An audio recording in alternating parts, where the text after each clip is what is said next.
Migepe manyien odhi nyime gi donjo e apisi ayanga tok chamo muma juma mokalo. Rebecca Miano donjo e apisi kaka jatend migawo mar weche limbe kod lee mag bunge. Opiyo Wandayi bende nokawo apisi migawo mar teko, kako machielo Salim Mvurya bende dhi telo ne weche mag ohala. Kaka jafwambo marwa Efi Nyakidi leronwa, oganda jo Kenya to rito ka po nono jotend migepe manyien gi biro timo lokruok kendo tiyo yo makare. Gimor mogundho kirwako ne ogudu kod jaket mar tich, jatend migawo manyien mar limbe kod lee mag bunge Rebecca Miano odonje e apisi ayanga toka otelo kowuok kuom jatend migawo no machon Dr. Alfred Mutua.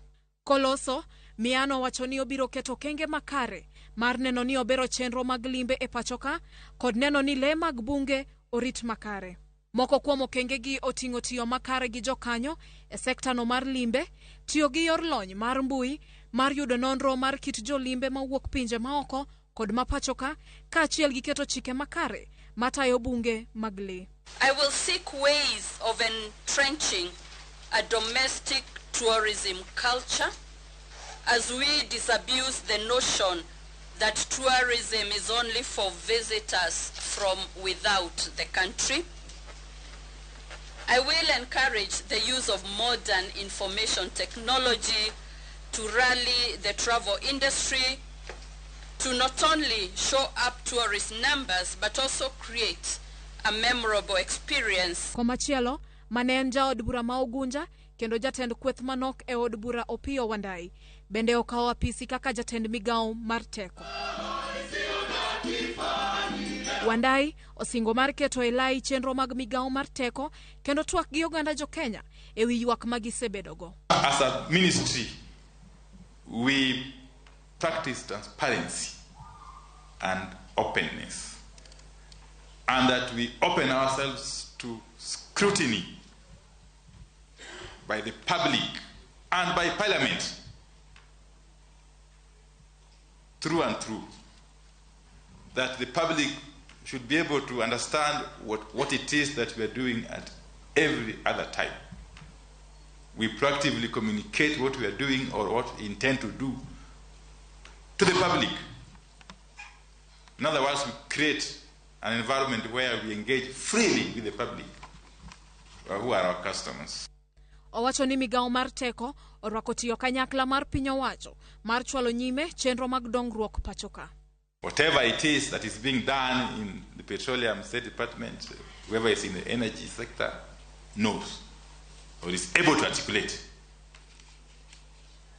that whoever is in EPRA understands what goes on in Kenya Pipeline Company, whoever is in Kenya Power understands what goes on in KenGen, and so on and so forth, so that together we move forward. Salim Mvurya bende odonje apisi ayanga kawuono kaka jatend migawo manyien mar weche ohala mane itayo gi Rebecca Miano. Mvurya olero ni okang' mokwongo tok donje apisi en tieko chenro duto ma jatend migawo no machon nochako to ne pok orumo. The areas that have been highlighted, we should be able to continue and stabilize them.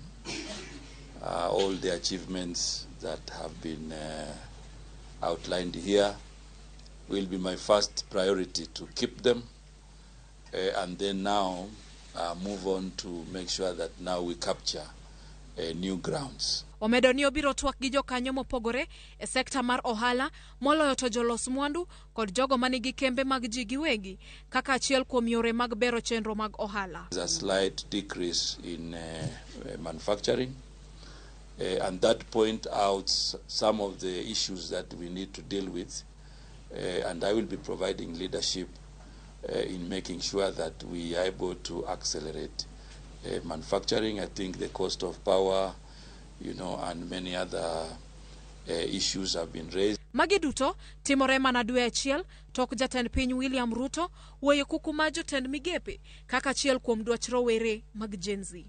Penjo maduong' koro en ka bende jotend migepe manyien biro tiyo kaka dwarore. Dwe achiel tok jatend piny William Ruto weyo kuku mar jotend migepe, oganda jo Kenya koro rito gi siso mar neno ka jotend migepe manyien mosechako kawo apisi biro tiyo e yo makare. Efi Nyakidi, Ramogi TV, Nairobi.